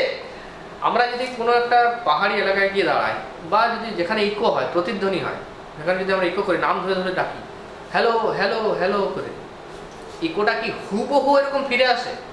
হুবহু এরকম ফিরে আসে না, একটু হয় কমে যায় অথবা একটু অন্যরকম বারবার ভাইব্রেশন হওয়ার ফলে একটু পাল্টে যায়। এখানেও যেন ইকো হচ্ছে, যেহেতু ইকো ওই জন্য লাইনটা একটু পাল্টে দিয়েছে। ইজ সিজিং, সিজিং শব্দটা মানে হচ্ছে স্টপিং, নেভার, কখনো পাল্টে যায়। আবার একটা করো, আবার ছবিটা গেঁথে দিয়েছিল, দেখি কেন বলছে এরকম, আগে তো একবার বললো সেটা তো দেখলাম, এটা দেখি না। এরপর শীতকালের আমার একটা ছবি আসছে, শীতকাল, গ্রীষ্ম আর শীত, ওটা কন্ট্রাস্টিং, দেখা যাক না। On a loan winter evening, তোমরা শুধু শব্দগুলো দেখো, জটিল শব্দ একেবারেই নেই, একেবারেই সহজ সহজ শব্দ, কিছু পুরানো শব্দ হয়তো আছে কিন্তু জটিল একটাও নেই। On a loan winter evening, একটা শীতকালের সন্ধ্যা। আচ্ছা, ইউরোপে বিশেষ করে ইংল্যান্ডে, আমেরিকায়, এই সমস্ত জায়গায় শীত কেমন হয় আমরা পড়েছি, দেখেছি, জানি যে ইউরোপের শীত হচ্ছে অত্যন্ত ভয়ঙ্কর, বিশেষ করে ইংল্যান্ডের ভয়ঙ্করতম শীত, মানে সহ্য করা মুশকিল। যারা অত্যধিক মানে সমস্যাতে ভোগে তাদেরকে বলে দেওয়া হয় যে তারা তোমরা অন্য দেশে চলে যাবে। তো মানে লোন উইন্টার ইভিনিং, শীতকালের সন্ধ্যা কেমন না, লোন, নির্জন। আবার একটা কমন, হোয়েন দ্য ফ্রস্ট, একই লাইন ঘুরিয়ে ফিরে আসছে, এখানে হোয়েনটা এসছে প্রথমেই, এখানে হোয়েনটা এসছে পরের দিকে। হোয়েন দ্য ফ্রস্ট, এই ফ্রস্টটা আমাদের এদিকে কম পড়ে, ওদের ওদিকে বেশি পড়ে, এটা বাংলা করলে বলায় হিম, হিম পড়ছে। When the frost has wrought a silence, যেখানে শীতকালটা ওই হিম চতুর্দিকে নীরবতা রচনা করছে, নীরবতা তৈরি করছে। এই লাইনটাকে অদ্ভুত লেগেছে, নীরবতা তৈরি করছে। নীরবতা কি তৈরি করার জিনিস? আমি কবিতা তৈরি করলাম, আমি কবিতা তৈরি করা যায়, কবিতা অটোমেটিক্যালি আসে। আমি একটা ফুলদানি তৈরি করলাম, আমি কাগজের ফুল তৈরি করলাম, এই তোরা নীরবতা তৈরি করতো, নীরবতা এরকম করে তৈরি করা যায়? যায় না। এটা একটা মজার এক্সপ্লানেশন আছে, আমি প্রথমে যেটা আছে সেটা ওকে বলে দিই না। When the frost has wrought a silence, মানে হিম এখানে নীরবতা তৈরি করেছে, চতুর্দিক নীরব করে দিয়েছে। শীতকালের সন্ধ্যা, যদি এরকমটা ভাবো তোমরা যে ইংল্যান্ডের শীতকাল, সন্ধ্যা নেমেছে মানে আরও শীতটা বেড়েছে, টেম্পারেচারটা আরও একটু কমেছে, সেখানে সবাই যে যার বাড়িতে ঢুকে গেছে, বাইরে কেউ নেই, ঘরের ভিতরে ফায়ার প্লেসের সামনে আগুন জ্বালিয়ে বসে আছে, বাইরেটা শুনশান। এটা হতে পারে একটা মানে যে এই হিম পড়ছে, ঠান্ডা বেড়ে গেছে, ওই জন্য সব শুনশান, কোনো আওয়াজ নেই, একটা পিন ড্রপ সাইলেন্ট হয়ে আছে, এটা একটা। আরেকটা মিনিং হতে পারে এরকম, যেটা সচরাচর ভাবা যায় না, যে নীরবতা কিরকম করে তৈরি করেছে না। অনেক সময় দেখবে আমরা একটা ভূতের বই পড়ি, একটা ভূতের সিনেমা দেখি, সিনেমাটা দেখার পর কারেন্ট চলে গেছে, ইনভার্টার নেই, লাইটও নেই, অন্য কোনো লাইট নেই, কোনো মতে আমি টর্চটা জ্বালিয়ে আছি, এবার অনেকক্ষণ ধরে একটা আওয়াজ কিন্তু পড়ছে আমার, এটা টুক, কলটা হয়তো কোনো কারণে একটু খুলে গেছে, সেখান থেকে জল পড়ছে, টুক টুক টুক করে, এরকম জলটা কিন্তু পড়েই যাচ্ছে, থামেনি। এইখানে কিন্তু আমরা বুঝতে পারছি চারদিকটা চুপচাপ আছে, জলের আওয়াজটা তখন আমার ভিতরে ঢুকে আসে, মানে জলটা পড়ছে বলে নীরবতাটা ভঙ্গ হচ্ছে না, জলটা নীরবতাটা তৈরি করেছে, কারণ ওটা আমার ভিতরে ঢুকে গেছে। ট্রেন চললে যেমন আমরা ঘুমোতে পারি, নাহলে তো ট্রেন চললে ঘুমানোর কথা না, ট্রেনের যে আওয়াজ তাতে তো আমাদের ঘুমানোর কথা না, যতই দূর, তো বিকট আওয়াজ, কিন্তু তাও তো আমরা ঘুমিয়ে যাই, কারণ আমাদের ভেতরে ওটা অ্যাসিমিলেট হয়ে যায়। একই রকমভাবে ওই যে টুক টুক করে পড়েছে, ওটা একটা শব্দ তৈরি করেছে, ওই শব্দটা একটা নীরবতা তৈরি করেছে। এখানেও তাই, ওই হিম যে পড়ছে না পাতার থেকে পাতায়, পাতার থেকে নিচে, ওটাই একটা অদ্ভুত নীরবতা তৈরি করে। যেরকমভাবে সুররিয়ালিজমের বা তোমার সুররিয়ালিস্টিক পেন্টারদের বলা হতো যে আপনারা এরকম চতুর্দিকে এরকম নুড পিকচার এঁকে দিয়েছেন কেন, বলছে ওটা আপনি দেখছেন বলেই মনে হচ্ছে নুড, ওটা যদি আমি কিছু করে দিতাম তার সঙ্গে ছবি এঁকে দিতাম তখন সেটা আরও বেশি খারাপ লাগতো। সেই রকমভাবে এটা কি করেছে না, যখন চতুর্দিক ওরকম চুপচাপ শুনশান হয়ে আছে তখনও কি পৃথিবী থেমে গেল? তখন বলছে একদম ফিনিক্স পাখির মতো উঠছে কে না, ফ্রম দ্য স্টোভ। স্টোভ মানে উনুনটা, চিমনিটা যেটা জ্বলছে, আমরা যে স্টোভ বলি, স্টোভ মানে আগুনের কিছু একটা আঘাত, সেই স্টোভ থেকে ফ্রম দ্য স্টোভ শ্রিলস, দেয়ার শ্রিলস, তীক্ষ্ণ চিৎকার একটা উঠে আসছে। দেখো দুটোই চিৎকার, এখানে ভয়েস অনেক বেশি শান্ত চুপচাপ, মানে অনেক বেশি প্লেজেন্ট, আর এখানে কি শ্রিল তীক্ষ্ণ চিৎকার, মানে কান একবারে হৃদয়ে, কান ভেদ করে হৃদয়ে চলে যাচ্ছে, সেরকম একটা তীক্ষ্ণ চিৎকার এবং আওয়াজ করছে। কে ডাকছে না, ঝিঁঝি পোকা ডাকছে। ঝিঁঝি পোকার ডাকটা কিন্তু এরকম তীক্ষ্ণই, এইখানেই হচ্ছে কিডসের সেন্সুয়াসনেস। এই যে তীক্ষ্ণ চিৎকারটা বের করেছে ঝিঁঝি পোকা, আর এখানে যে ঘাস ফড়িংয়ের বের করেছে ভয়েস, দুটোর ভয়েসকে আলাদা করে দিয়েছে, একটা ভয়েস একটা সেন্স। দ্য ক্রিকেট সং, এখানেও সেটাকে বড় করেছে, মানে এখানেও ক্রিকেট হচ্ছে একটা এন্টিটি, একটা মানুষের মতো, মানে তাকে ব্যক্তিত্ব, একটা ব্যক্তিত্ব আরোপ করা হয়েছে তাকে, সে নিজে একটা লিডিং রোল প্লে করছে। কোন কালে না, শীতকালে। ক্রিকেট সং সে কেমন করে উঠে আসছে না, ইন ওয়ার্থ। এই ওয়ার্থ শব্দটা অনেক বেশি আমাদের বুকের কাছাকাছি, হৃদয়ের কাছাকাছি। ওয়ার্মনেস অফ হার্ট বলে, হৃদয়ের কাছাকাছি। হটনেস বলেনি কিন্তু, হটনেস মানে শাক, এটা অনেক বেশি জোরালো, অনেক বেশি মানে পুরানো পুরানো একটা ভাব থাকে।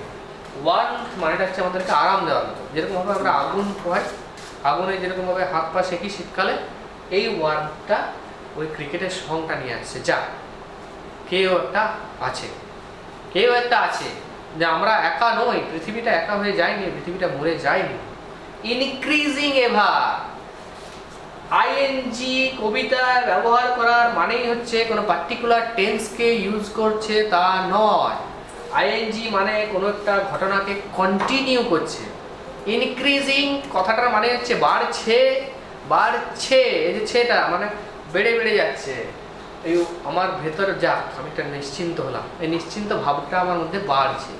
যাক আমি পড়ে যাইনি, আমি মরে যাইনি, আমার আশেপাশেও মরে যায়নি, প্রকৃতিও মরে যায়নি। শীতকাল তুমি আমাকে মানে প্রকৃতিকে মেরে ফেলতে পারোনি। ইনক্রিজিং এভার অ্যান্ড সিমস, এবং মনে হচ্ছে কি টু ওয়ান। দেখো ওয়ানটা আমি ডাক দিচ্ছি, এই এতক্ষণে আমরা একটা মানুষের মতো কারো একটা উপস্থিতি পাচ্ছি, এতক্ষণ পাইনি, প্রকৃতির মধ্যে আমরা ছিলাম।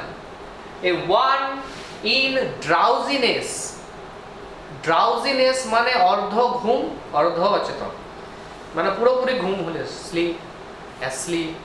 ড্রাউজিনেস মানে ঝিমাচ্ছে, এটা অনেক সময় হয়, আমরা গ্রীষ্মকালে দুপুরবেলায় খুব ইজিলি হয়, অন্য সময় খুব টায়ার্ড লাগলে আরও ইজিলি হয়, আর শীতকালে সন্ধ্যাবেলাটাতে এটা হয়, কোনো কিছু কাজ করার নাই, চারপাশটা চুপচাপ, তখন বই পড়তে পড়তে ঝিমিয়ে গেছে, ঝিমিয়ে ঝিমিয়ে হাফ লস্ট, ঠিক হাফ লস্ট, অর্ধ অচেতন, আধটা ঘুমিয়ে আছে আর আধটা জেগে আছে, বলবো না, আধটা ঘুমিয়ে আছে আর অর্ধেকটা চেতন, তার মানে বাহ্যিক আছে, মানে সাড়া আছে, ডাকলে সাড়া পাওয়া যাবে, এরকম করে যদি আমি ধরি তাহলে তাকে সাড়া পাওয়া যাবে।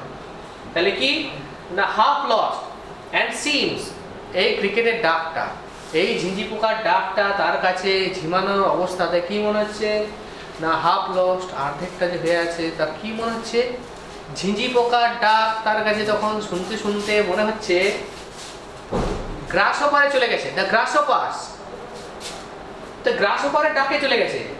সে কি শুনতে পাচ্ছে না, গ্রাসহপার্স অ্যামং সাম গ্রাসি হিলস, ওই যে পাহাড়গুলো আছে, ওই যে পাহাড়ের যে ঘাসে ঢাকা পাহাড়ের স্লোপ আছে, যে পাহাড়ের চতুর্দিকে ঘাস ঢাকা ঘাস জমি আছে, ওটাটাই তো নেচার, পাহাড় ঘাস, ঝিঁঝি পোকা, সেই ঘাসে ঢাকা পাহাড়ের জমির মধ্যে সে কি শুনতে পাচ্ছে, গ্রাসহপারের আওয়াজ শুনতে পাচ্ছে। এ কি কাণ্ড ঘটলো শেষকালে, কি কাণ্ড ঘটলো যে এখানে ক্রিকেট এসে মিশে যাচ্ছে গ্রাসহপারে। এইখানে তো কিডসের মজাটা, প্রথম প্রথম পড়লে মনে হয় কি এটা গ্রাসহপারই হবে নাকি ক্রিকেট হবে, কিন্তু এটা গ্রাসহপারই হবে নাকি ক্রিকেট হবে, এই যে ভাবনাটা, এটা অ্যাকচুয়ালি গ্রাসহপারই লিখেছে ক্রিস, এবং ইন্টেনশনালি লিখেছে। কীরকম না, ওই যে শুয়ে আছে, শুনতে শুনতে তার ঘোর লেগে যাচ্ছে ঝিঝি পোকার ডাকটা, তার মনে একটা আনন্দ হয়েছে, ভেতরে চাপা আনন্দ, যা ঝিঝি পোকাটা জেগে আছে, সেই শুনতে শুনতে ঘুমের ঘরে অচেতন হতে হতে হতে হতে তার হঠাৎ করে মনে পড়ে যাচ্ছে, আওয়াজটা মিশে যাচ্ছে, আরে এরকম আওয়াজটা তো আমি ওইরকম শুনেছিলাম না, আওয়াজটা মিশে যাচ্ছে, গ্রাসহপারের আওয়াজের মতো মনে হচ্ছে না, মানে দুটো আওয়াজ মিশে গেছে, দুটো আওয়াজ একেবারে এত সুন্দর ব্লেন্ড করে গেছে, এত সুন্দর সিমলেসলি ব্লেন্ড করে গেছে যে গ্রাসহপার আর ক্রিকেট মিলে মিশে গিয়ে নামের আর কোনো মাহাত্ম্যই থাকলো না, নামের কোনো মাহাত্ম্য নেই এখানে। আর কিটার মাহাত্ম্য আছে না, মিউজিকটার মাহাত্ম্য আছে, ওই সুরটার মাহাত্ম্য আছে, ওই পোয়েট্রিটার মাহাত্ম্য আছে, সেইটাই থেকে গেছে। কিন্তু গ্রাসহপার নেই, গ্রাসহপার উড়ে গেছে, ক্রিকেট উড়ে গেছে, শুধু পড়ে আছে কি না ওই মিউজিক, ওই দ্য পোয়েট্রি অফ আর্টটা পড়ে আছে, যেটা শেষ হবার নয়, যেটা কখনোই নষ্ট হবার নয়, যেটা চিরকাল একই রকমভাবে চলতে থাকবে। তাহলে আমাদের হলোটা কি না, আমাদের অক্টেভটা বললো গোটাটাই সামার সিজনটাকে নিয়ে, আর যে পরের 6 লাইন শেষ স্টেপ সেটা বলছে উইন্টার সিজনকে নিয়ে, একটা সাইকেলকে কমপ্লিট করছে। সামার দিয়ে শুরু হচ্ছে, দিয়ে ঘুরে ঘুরে সামারটা বলতে বলতে বলতে বলতে আসছে উইন্টার, উইন্টারটা বলতে বলতে বলতে বলতে বলতে বলতে আবার গিয়ে মিশে যাচ্ছে সামারে। না হলে এখানে যে গ্রাসহপারটা এসেই সবটাকে মিলিয়ে দিল কি করে, যদি না মিলবেই ওরা। এইটা আর কি না, এই যে আমরা কন্ট্রাস্টিং এর কথাটা বলছিলাম, যে সমসময় বৈপরীত্যকে মেশানো, মানেটা হচ্ছে একটা ব্যালেন্সিং, এটা সমস্ত ধর্মে কিন্তু পাওয়া যায়, খ্রিশ্চানিটিতেও আছে ব্যালেন্সিং, আমাদের মুসলিম ধর্মেও আছে, আমাদের হিন্দু ধর্মেও আছে, আমাদের জৈন ধর্মও আছে, যতগুলো ভারতবর্ষে ধর্ম আছে সবগুলোতে কিন্তু এই কন্ট্রাস্টিং এলিমেন্টগুলোকে কিন্তু সবসময় গুরুত্ব দেওয়া হয়েছে। কারণ কন্ট্রাস্ট না থাকলে, যদি আমরা বৈপরীত্যকে মেলাতে না পারি, তাহলে ল অ্যান্ড অর্ডার স্থাপিত হয় না। এখানেও দেখো কীরকম কন্ট্রাস্টিং না, দেখো নেভার এখানে আছে, এখানে নেভার আছে, এখানে হয়ে গেছে এভার, নেভার হয়ে যাচ্ছে এভার। এখানে দেখো হট সান আছে, এখানে হয়ে যাচ্ছে কুলিং ট্রিজ। মজাটা দেখতে পাচ্ছ? আবার দেখো তুমি যদি দেখতে চাও যে দেখো এখানে লিডিং রোল প্লে করছে, টেক্স দ্য লিড, দিয়ে ফুর্তি করছে, ডিলাইট করছে, দিয়ে এখানে আবার রেস্ট নিচ্ছে। আবার এখানে দেখো loan winter evening when the frost has wrought a silence, frost যেখানে সাইলেন্স তৈরি করছে। তোমাদেরকে আরেকটা জিনিস বলে দিই, এই যে রট শব্দটা আছে, এই রট শব্দটা কিন্তু একটু পুরানো শব্দ, এটা ভার্ব ফর্ম, এটা সবসময় পাস্ট টেন্সে ইউজ হয়, এই ভার্ব ফর্মটা সবসময় পাস্ট টেন্সে ইউজ হয়। রট মানে হচ্ছে কজড সামথিং হ্যাপেন, কোনো কিছু ঘটানো, বোঝা গেছে? কোনো কিছু ঘটানো, এটা সবসময় পাস্ট টেন্সে ইউজ করা হয়, রট, WROUGHT, এর পার্টিকুলারলি কোনো প্রেজেন্ট টেন্স নেই এই শব্দটা, একেবারে এই শব্দটা, এটা পাস্ট হিসেবে ইউজ হয় ভার্ব। পুরানো আগে এটাকে তোমার মেক যে শব্দটা ছিল, MAKE, মেক শব্দটার অনেক সময় পাস্ট টেন্স রট হিসেবে ইউজ করা হতো, অনেক আগে সেটা শেক্সপিয়ারের প্রায় সময় সময় ওই সময়। এখন কিন্তু এটা পুরোপুরি এটা একটা ভার্ব এবং এর কোনো প্রেজেন্ট ফর্ম নেই, এটা always used in past tense, হয়েছে? আবার রড বলে একটা নাউনও আছে, যেমন rod iron, rod iron gate, এটা স্পেশাল টাইপ অফ আয়রন, সেটা হয়। তোমরা এটা জেনে রাখো, যেটা হচ্ছে ভার্ব, এই রডটা always used in past tense, সব সময় এটা পাস্ট টেন্সে ইউজ করা হয়। এই তাহলে গোটা কবিতাটার বিষয়বস্তুটা দাঁড়ালো এরকম, যে আমাদের যত সমস্যায় থাকুক, আমাদের নিজেদের মধ্যেই থাকুক বা প্রকৃতির মধ্যেই থাকুক, যত সমস্যায় থাকুক, কোনো কিছুর বিনিময়েই কিন্তু কবিতা ছন্দ থেমে থাকবে না, কখনোই থেমে থাকবে না। পৃথিবীর ছন্দটা সবসময় চলতেই থাকবে, নিজস্ব নিয়মেই চলতে থাকবে সেটা। এইটা একটা, আর কি না, এটা একটা পোয়েম অফ হোপ, আশাব্যঞ্জক কবিতা। এই কবিতাটা গোটাটাই আশা। কেন নেভারটা ইউজ করেছে এমনভাবে কখনোই মরবে না। আশা তো কখনোই মরবে না, মানে জানতে থাকবে, কখনোই থেমে যাবে না। আশা সব সময় থাকবে, আশা গোটাটাই আশা ব্যঞ্জন। আর কি না এনজয়মেন্ট হয়ে, তুমি গ্রীষ্মকালটারও খারাপ দিক থাকবে, তো তুমি সেই খারাপ দিকগুলো ছেড়ে ভালো দিকটাকে এনজয় করো। তোমার শীতকালেরও খারাপ দিক থাকবে, খারাপ দিকটাকে ছেড়ে ভালো দিকটাকে এনজয় করো। এই আর কি তোমাদের কি কি পড়ে না, আরেকটা জিনিস বলে দিই, সেটা হচ্ছে tenacity of the poem. Tenacity মানে জেদ, জেদ এটা থাকা দরকার। কীরকম এর জেদটা কীরকম না, এই যে তোমার ধরো এই যে গ্রাসহপার, এর জেদ কি, এত গ্রীষ্ম, এত মরে যাচ্ছে, এত টায়ার্ড হয়ে যাচ্ছে, ফেইন্ট হয়ে যাচ্ছে, আমি ছাড়বো না, আমি করবোই, আমি চালাবোই। এখানে এত ঠান্ডা, এক্সট্রিম টেম্পারেচার, দুটোই extreme, extreme hot, extreme cold. Extreme কোল্ডে বলছে না আমি তো মরবো না, আমি থাকবোই, আমি থাকবোই, ব্যাস এই। আর তোমাদের কিছু কোশ্চেন তোমরা নিজেরাই করে নিতে পারবে আশা করছি। কবিতাটা আরেকবার ভালো করে পড়বে, দুবার রিডিং পড়বে, তাহলেই সব শব্দগুলোর মানে মনে মনে পড়ে যাবে। আর তোমরা সবাই খুব ভালো থেকো, সাবধানে থেকো, সুস্থ থেকো, সতর্ক থেকো।